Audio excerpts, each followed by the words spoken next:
Tennessee on the beat, oh. I said Prince David destiny, yeah, yeah. Everything has changed. I am not the same again. Bonjour tout le monde, bienvenue sur ma chaîne Destinée, j'espère que vous allez bien, que vous avez passé une semaine richement bénie. Et n'oublie pas que même si tu as passé une semaine un peu difficile comme moi, vraiment c'est le Seigneur qui nous préserve de vivre pire, d'accord? Donc aujourd'hui je voulais vous parler de l'église persécutée, qui est un sujet très important. Avant ce n'était pas si important, ce n'était pas si présent dans ma vie, mais depuis que j'ai rejoint l'antenne porte ouverte au sein de l'église dans laquelle je prie, ça prend de plus en plus d'importance pour moi et je voulais partager ça avec vous. Donc avant de commencer le sujet à proprement parler, je vous laisse avec la chanson de la semaine. Oui, je le vois. Oui, je le vois. Mes yeux ont vu l'agneau, le Seigneur sur son trône, il règne pour toujours. Oui, je le vois. Oui, je le vois. Élevé parmi les peuples, assemblés pour l'adorer. Oui, je le vois. Oui, je le vois. Mes yeux ont vu l'agneau, mon sauveur sur son trône, il règne pour toujours. Vaillant héros, vaillant héros, élevé parmi les peuples, assemblés pour l'adorer, il règne pour toujours. J'aime trop cette chanson, et c'est un truc de ouf. Ok, guys, donc, comme vous avez pu le voir dans le titre de la vidéo, aujourd'hui on va parler de l'église persécutée. Et c'est un sujet très important parce que en réalité, tu vois, pour ceux qui vivent dans des pays où tu n'es pas persécuté pour ta foi, c'est vraiment, mais alors là, vraiment une grâce. Aujourd'hui, que ce soit en Inde, au Pakistan, dans tous les États islamiques, en Afrique, beaucoup de chrétiens sont persécutés pour leur foi. Et je trouve que c'est très important en tant qu'église libre, c'est-à-dire église où en France par exemple ou aux États-Unis tu es libre de prier le Dieu que tu veux. C'est important en tant qu'église de Christ libre de pouvoir prier pour l'église qui elle est persécutée. Tu sais, moi je pense que Dieu nous demandera des comptes quand on sera là-haut et c'est très important, je crois, de pouvoir se mettre à la place du membre qui est malade. Tu sais, parce que dans la parole de Dieu, il est dit qu'on est un seul corps. On est les membres du corps de Christ. Christ, c'est la tête et nous sommes les membres. Si ton doigt te fait mal, toi-même tu sais que si ton doigt te fait mal, tout ton corps est même bizarre, dérangé, tu n'es pas bien parce que juste ton doigt te fait mal.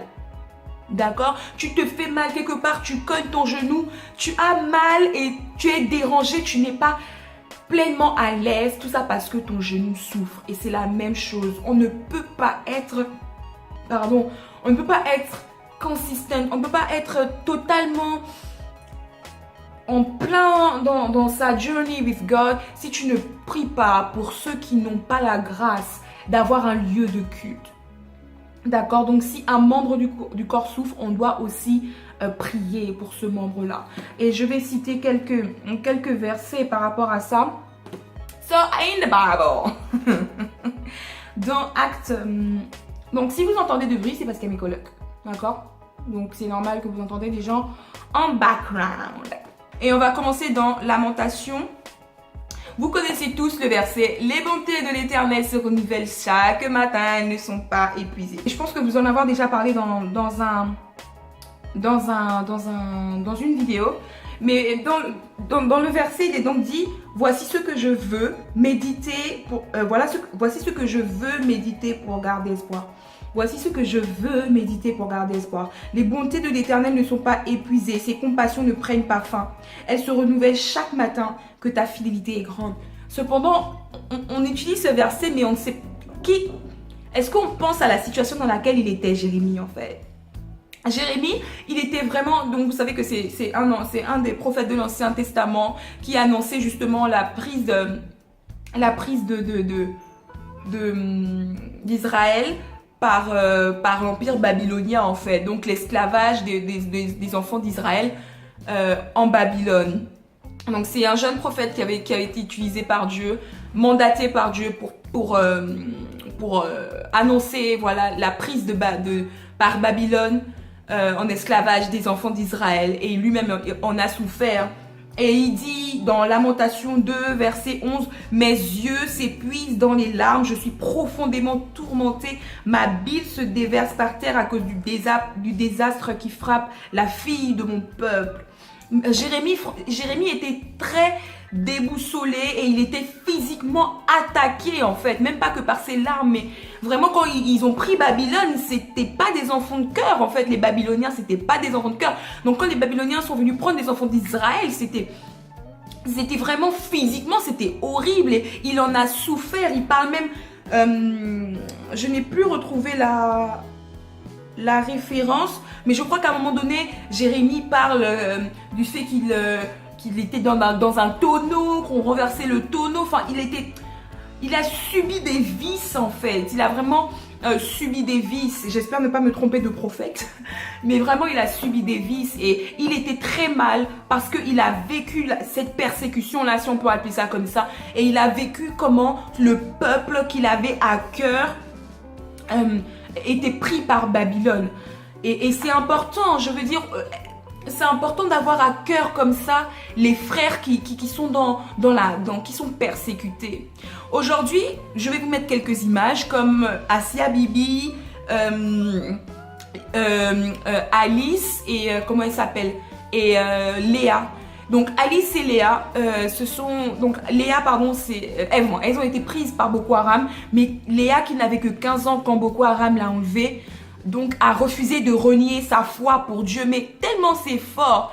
Et donc Boko Haram avait prévu de l'exécuter, ils avaient fait passer même le message, mais tellement les prières sont importantes aux yeux de Dieu, l'église s'est levée et finalement Léa n'a pas été tuée, décapitée, mais en gros c'est une esclave sexuelle, ainsi qu'Alice qui travaillait pour la Croix-Rouge. Mais vous voyez comment une enfant de 15 ans, une ado de 15 ans a tenu ferme dans sa foi, a refusé de revoir son père, sa mère, son petit frère. Tout ça parce qu'elle sait qui elle sert, qui elle aime. Et plein de choses comme ça. Asia Bibi au Pakistan, juste parce que elle a bu en tant que chrétienne dans un puits tenu par des musulmans. C'était un blasphème parce qu'elle a bu un verre d'eau en tant que chrétienne dans un puits musulman. Mais vous vous rendez compte? Et elle a passé 9 ans en prison. Et gloire à Dieu, maintenant, elle n'y est plus. Gloire à Dieu. 9 ans parce qu'elle a osé boire dans un puits interdit aux chrétiens. Mais tu te rends compte? Et elle a passé 9 ans ferme dans sa foi. Et c'est tellement puissant. Moi, je crois qu'en tant qu'église libre, aujourd'hui, on a des problèmes, c'est vrai. Mais quand tu entends les histoires des personnes persécutées, des personnes, on brise les jambes. Tu es là, on te brise tes jambes parce que tu es chrétien. On te brise les membres parce que tu es chrétien. D'autres sont décapités parce qu'ils sont chrétiens. Est-ce qu'on peut voir la foi qu'ils ont? Est-ce qu'on peut voir la foi qu'ils ont? Et ce sont ces personnes-là qui, malgré ce qu'ils vivent, malgré l'oppression démoniaque derrière ces personnes-là qui ne savent même pas en fait qu'elles sont voilées par le diable, d'accord? Ce sont ce genre de personnes-là qui nous instruisent finalement. Ce sont ces personnes-là qui disent comme Jérémie, voici ce que je veux méditer pour garder espoir. Les bontés de l'Éternel ne sont pas épuisées. Ses compassions ne prennent pas fin, elles se renouvellent chaque matin, que ta fidélité est grande. Et ces personnes-là témoignent de ce qu'elles ont fait. Des personnes qui sont brûlées, d'autres on leur verse de l'acide. Des personnes qui ne peuvent pas, les Chinois mais ne peuvent pas. En Chine, tu ne peux pas librement parler de Jésus. Mais quand tu regardes des témoignages de non, mais et vraiment, je voulais faire une vidéo par rapport à ça. Moi-même, j'ai intégré l'antenne Porte Ouverte dans mon église. Donc, Porte Ouverte, c'est une ONG. Donc, vous savez que des ONG, ce sont des associations, mais à portée internationale. Donc, c'est pour ça qu'on dit ONG. Et c'est une ONG chrétienne qui est un peu partout dans le monde, dont les parties persécutées en Afrique, en Asie, en Inde, etc. Et vraiment qui récolte et qui sont là en fait pour aider les chrétiens persécutés sur place. Donc ces personnes-là vont prendre des dons, va prendre des dons, va distribuer les sujets de prière parce que c'est notre arme la plus puissante. Donc les sujets de prière, des dons, etc. Et vont même organiser certains like meetings pour qu'on puisse entendre certaines personnes persécutées qui viennent, mais vraiment avec une autre identité pour ne pas être reconnues. Et c'est vraiment important. Donc je vais vous mettre le lien en barre d'infos si vous pouvez aller checker un peu le site. Et en ce moment, bientôt ça va prendre fin. C'est 40 jours de prière pour l'Inde. Parce qu'à partir de janvier 2019, non 21 je crois, je sais plus. Mais en tout cas, il y a une grande persécution là qui a commencé en Inde contre les minorités. Parce qu'il faut que tout le pays en fait soit bouddhiste. Et donc toutes les minorités vont être éradiés en fait, et dont les chrétiens. Et vraiment c'est important de prier pour nos frères et sœurs qui souffrent, qui sont malheureux dans le monde. Nous on a la liberté de prier, on va faire des évangélisations, on a la liberté d'évangéliser dans les rues, on a la liberté vraiment d'aller dans un lieu de culte et de prier Jésus dans les métros, etc. Mais un jour viendra où nous aussi on sera persécutés, et ce jour-là on sera heureux d'entendre que d'autres personnes prient pour nous. Et c'est aussi important pas seulement de prier pour les persécutés, mais aussi pour les persécuteurs. Parce que le grand apôtre du Nouveau Testament, Paul, un apôtre de la révélation, d'accord, était un persécuteur. D'accord, on peut voir dans Actes...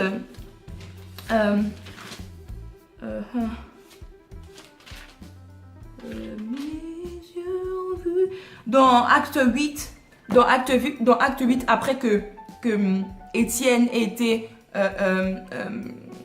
après que Étienne ait été décapité, tout simplement parce que Étienne a vraiment un des apôtres, donc il a vraiment eu une mort assez troublante. Moi franchement quand j'ai lu Actes, ça m'a beaucoup touché en fait, ça m'a beaucoup touché. Et quand on lit dans Acte 8, on dit Saul approuvait l'exécution d'Étienne. Ce jour-là, une grande persécution éclata contre l'église de Jérusalem. Ok. Et tous, à l'exception des apôtres, se dispersèrent dans les diverses régions de Judée et de Samarie. Des hommes pieux enterrèrent Étienne et le pleurèrent beaucoup. Quant à Saul, il cherchait à détruire l'église. Il pénétrait dans les maisons et en arrachant hommes et femmes et les faisait jeter en prison. Et c'est la même chose qui se passe aujourd'hui. Il y a des personnes musulmanes qui rentrent dans des maisons afin de prendre les chrétiens, de les jeter en prison, de les maltraiter, de violer les femmes, de tuer les enfants, de tuer les maris. Si tu ne professes pas la foi islamique, tu meurs quoi. Tu peux mourir tout simplement parce que tu n'as pas accepté Allah et que tu as accepté Dieu. Parce que tu as accepté Jésus et que tu n'as pas accepté Mahomet.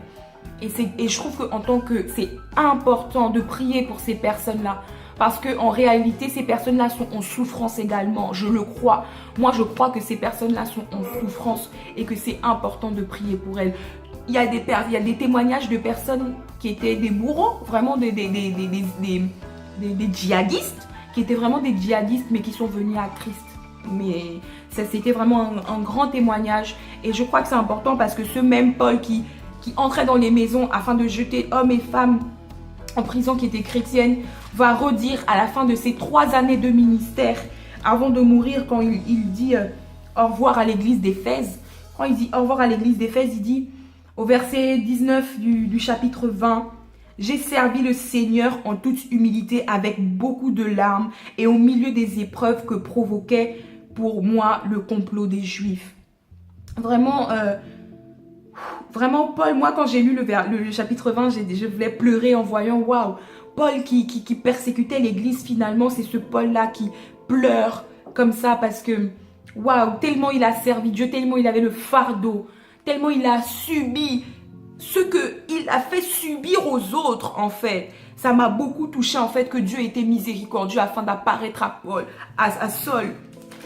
Non, dans le chapitre 9, il tomba par terre et entendit une voix et lui dire, Saul, Saul, pourquoi me persécutes-tu? Il répondit, qui es-tu, Seigneur? Et le Seigneur lui dit, moi, je suis Jésus, celui que tu persécutes. Lève-toi, entre dans la ville et on te dira ce que tu dois faire.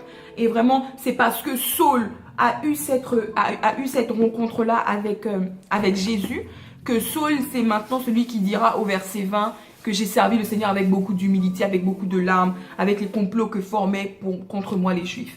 Et c'est vraiment important de prier pour ces personnes-là qui sont vraiment, je le crois, en souffrance, afin qu'elles aussi soient touchées. Ok, donc vraiment c'était pour te partager ça. J'espère que cette vidéo fera écho un peu dans ton cœur, de vraiment prendre un temps de prière dans la semaine pour ces personnes-là qui ne sont pas libres, qui pleurent, qui souffrent dans le monde en fait, tout simplement en fait, et vraiment prier pour les personnes qui persécutent. Alright. Ok, donc comme je t'ai dit, je vais te mettre en barre d'infos le lien de Porte Ouverte, qui est une ONG donc présente partout pour aider les chrétiens persécutés. Et il y a aussi, donc c'est possible d'ouvrir une antenne dans une église Porte Ouverte. Et voilà, moi dans l'église dans laquelle je prie, donc comme tu sais, je prie à l'Assemblée chrétienne Le Bon Berger. Et j'ai rejoint l'antenne Porte Ouverte dans laquelle on se rejoint une fois dans le mois. Et on prie vraiment en jeûne et prière pour l'église persécutée. Tu auras toutes les infos en barre d'infos. J'espère que cette vidéo t'aura fait réaliser que waouh, en fait, je suis pas la seule à souffrir, je suis pas le seul à souffrir. Il y a des personnes qui souffrent plus que moi en fait. Donc voilà, don't forget that Jesus is our King, God is our Father. He doesn't make differences between his children. He loves us the same way, guys. Love you and see you in the next video on By God's Grace Friday. Et merci à toutes les personnes qui se sont abonnées récemment. J'ai vu que ça s'abonne là. J'ai vu que ça s'abonne. Merci, merci. Franchement, que Dieu vous bénisse. Que Dieu vous bénisse et on se rejoint la semaine prochaine pour une nouvelle vidéo.